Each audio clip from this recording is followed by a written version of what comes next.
Hey there baby cakes, I know that you are largely a bunch of people who love to play around with tarot and are really interested in the concept of shadow work, and I've very often been asked if I can elaborate more on how these two things can fit together. Like, how can we use tarot with the concept of shadow work? How can we actually take that modality and make it work when we are going on a shadow work journey? And I love this topic. This is something that I have managed, I feel, to kind of perfect on my own journey. Tarot and Oracle are tools that I love to use in my own shadow work explorations. I think they can bring up stuff that I might not otherwise have actually ventured into.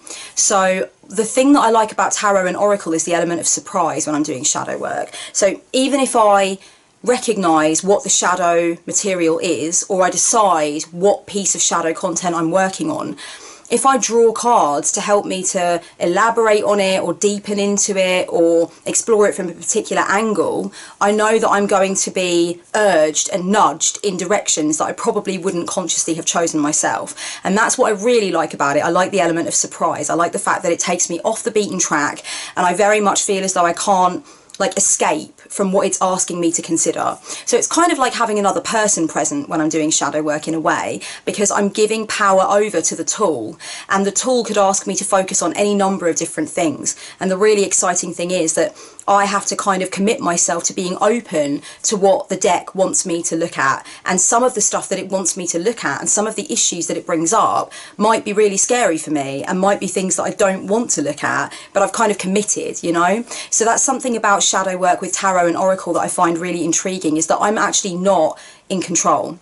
I'm not necessarily completely in the driver's seat, and I do like that about using the tool.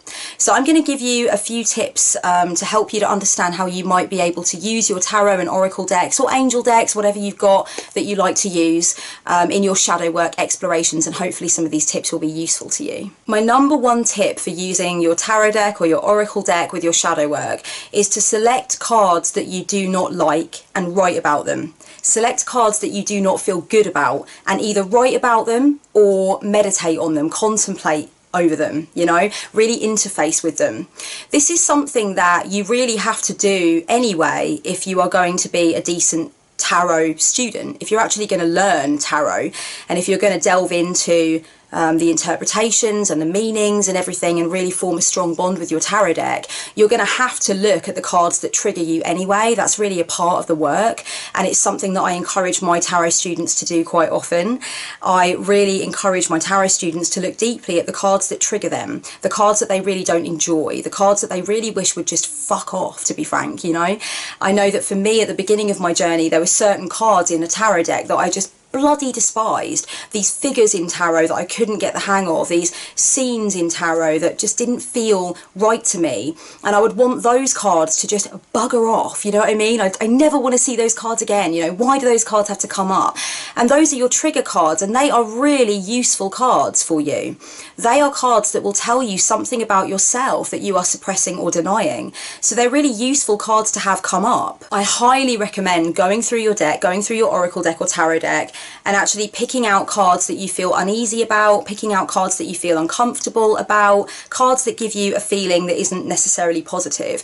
You don't need to have a really strong connection to your deck to be able to do this. If you've literally only just gotten your hands on your very first tarot deck or your very first Oracle deck, you can still do this, you know.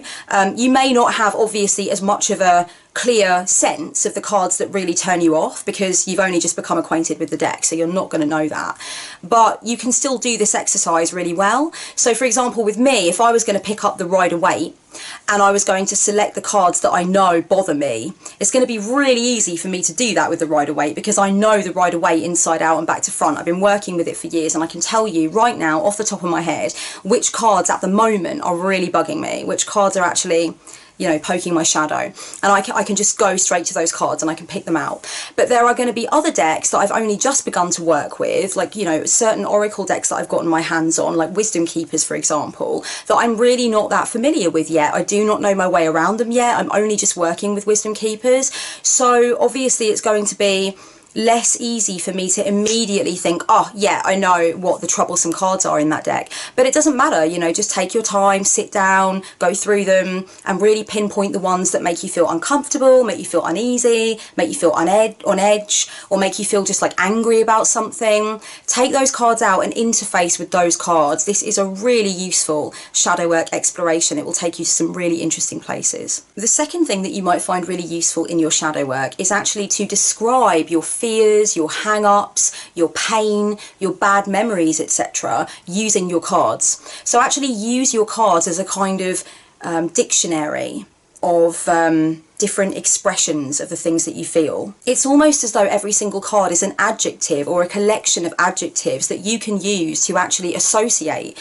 with something inside your psyche that is in shadow, something that you find it really difficult to look at, something that you've been suppressing, something that you're afraid of, that you want to confront. It's kind of like painting a picture. It's like painting a picture of something that you've been through, painting a picture of your emotional spectrum with regard to a specific thing, and using the cards in that way, and then actually standing back and having a look at what it is that you have created. This is kind of a little bit like sand play therapy, where the therapist gives you a bunch of objects, like 100 different little knickknacks and bits and pieces of things, figurines and stuff like that. And the sand play therapist will ask you to actually create a scene which describes what you are going through and describes, you know, who every single person in the situation is to you and how you feel about it. It's basically like that. It's a form of sand play that you do with your deck. This is incredibly effective. This is something that I have done a lot in my own life. Sometimes when I'm feeling really confused about something, I get out my deck and I actually create an illustration using the cards to demonstrate and express how I'm feeling about something, what my thoughts are, what my emotions are, and the way that I think about any other people that might be involved. And, you know, I even sometimes have created depictions of what I actually want for the outcome, for example. So I'm really delving deep, I'm really exploring what it is that I want, what it is that I fear, who it is that other people are to me and who I think I am to them. You can do all of that with tarot or oracle cards, and it is such an illuminating exploration, so I definitely would recommend that for shadow work. This next tip that I'm going to give you is more for decks that actually contain figures. So it's not really as good for abstract decks, but it is really good for decks that contain human figures. What I'm going to suggest that you do is actually talk to some of the figures in your deck and actually see what they say in response to you. So this is a little bit of a path working exercise where you actually step into the card, I suppose you could say. You don't necessarily have to make it into a great big ceremonial path working exercise. You don't have to go really deeply into the meditative state if you don't want to, but you can do, of course, if you want to. You can really make it into like an active visualization exercise if you want to, or you could just imagine that you are asking a question to the Queen of Swords, or you are venting your frustration to the Magician, for example, and just really think about what they would say in return to you. Imagine what kinds of things they would say in response. So this is really about being playful, and it's about being inventive. You can, like I said, you can go really deeply into the meditative state and actually kind of go into a trance, if you like, and path work into the card and see what the figure says when you are actually a little bit more out of control of what the response is going to be. So you actually leave go of your ego and you kind of go into the meditative state to go on a journey to meet with the figure from the card. You can do that if you want to, but equally you can just feel free to grab a pen and a piece of paper or open up your laptop and just write down what you think the response might be from one of the figures in tarot. So for example, if you were to go to death, if you were to go to the Grim Reaper in the death card, okay, and you were to describe in detail what your deepest and darkest fears were that were really pressing on you and really taking over the shadow side of self right now, what would the death card say in return? What would the figure, what would the Grim Reaper do? What would the Grim Reaper say? What might the Grim Reaper advise, you know? And you can do this in any number of different ways. You can really let yourself go off the deep end, and I love doing this. I particularly love doing this with the court cards, because I think that the court cards in tarot are very much representative of different facets of the personality. I think they're representative of personality types, character traits, intentions and ambitions in some ways as well, but very often representative of character traits. And so I really love particularly to try and interface with the court cards, and I like to try and ask some of the court card figures for tough love at times and see where that takes me. I like to think of it as like having awkward conversations with some of the figures in tarot. Having those conversations that you kind of don't want to have, but you know that you have to have, kind of like the conversations that you have with a therapist, the ones that you've been trying to avoid, but like a good therapist will make you confront those conversations that you've not been wanting to have, basically. So I kind of think of it that way. And I really do like to go to a figure in tarot that I think is going to give me something that I haven't really thought of before, or is going to make me look at something from a fresh perspective. So often I will go to a figure in tarot that I really think is probably going to press my buttons, you know.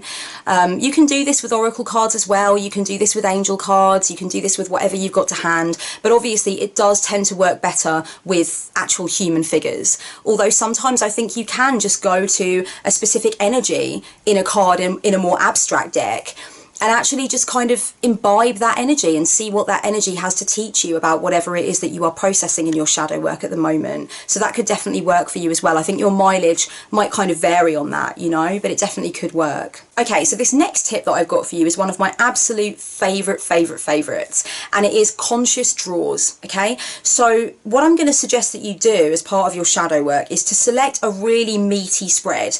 Either invent a spread yourself or select one that you think is really going to allow you to delve into your shadow work and really get some answers and really kind of open up that less accessible part of your psyche. So it can be one that you invent, or it can be one that you found online or found in a book or found in a video or whatever. And then instead of doing a reading where you actually do blind draws as you normally would, I would recommend that you instead do conscious draws based on the cards that you think you ought to receive. This is a real head fuck for some people, and at first it can definitely mess with you, which I think is great. I think this really takes you out of your comfort zone. It makes you think really seriously about what you think the answers to your questions are and what you really think you need to be looking at and delving into. It really turns everything on its head when, instead of actually selecting cards at random and turning them over and going, oh, well, you know, that's a surprise, you actually consciously choose which cards you think you ought to have, or which cards you would like to have, or which cards you think would be the most helpful. This is so useful, and it's not just for shadow work. I would definitely recommend that this is an exercise that can be really just used when you are interested in focusing on self-development, self-exploration, self-discovery. There's something so interesting about discovering what you think the cards should be, rather than finding out what they are and letting spirit take control. It's really interesting sometimes to decide what you think the cards should be and why.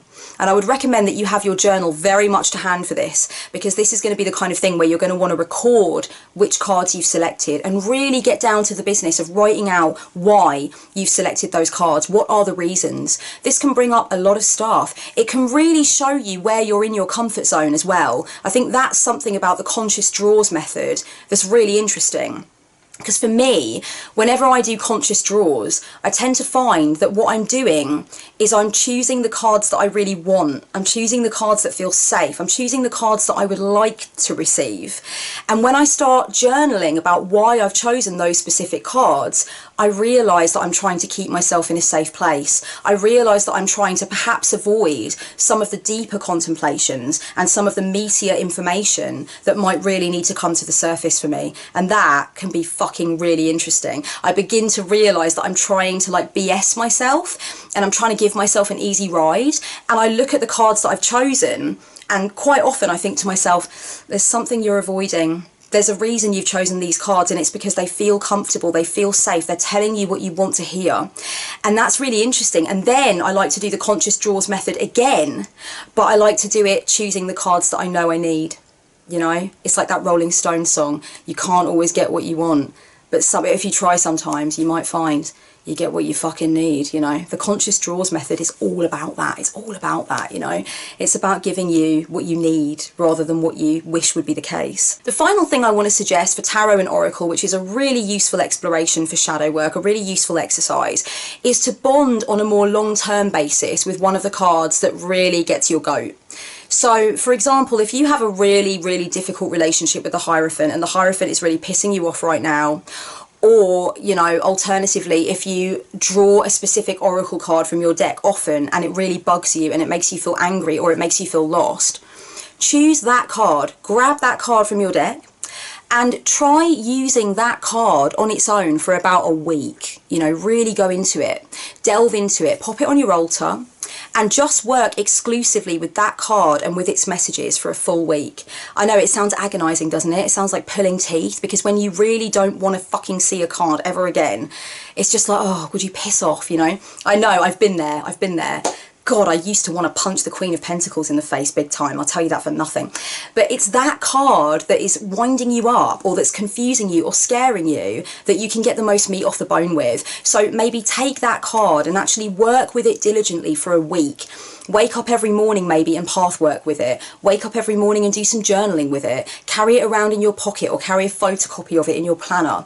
And really think about why it is that it bugs you. What is it that scares you about it? What is it that really freaks you out? What is it that you can't stand about it? And see if you can reach a breakthrough like that, because sometimes it does take for us to work with a card for a lot longer than just, you know, the arbitrary 5 minutes in the morning, or the hour of time that you put aside, or whatever. Or if you draw that card and you go, oh, that card irritates me, and then you put it back and you think the work's done. You know, it's really about pulling that card out and agreeing to let it taunt you until you have that breakthrough and you realise what it is that you need to learn. So these are some ideas for some tips and tricks and good methods for your shadow work and your self-exploration with Oracle and Tarot. I hope that these tips have been useful. Let me know below if you try any of them and you have success, or if you have tried any of them and they tend to be regular methods for you. I'd be really interested in finding out. Much love, guys. Blessed be.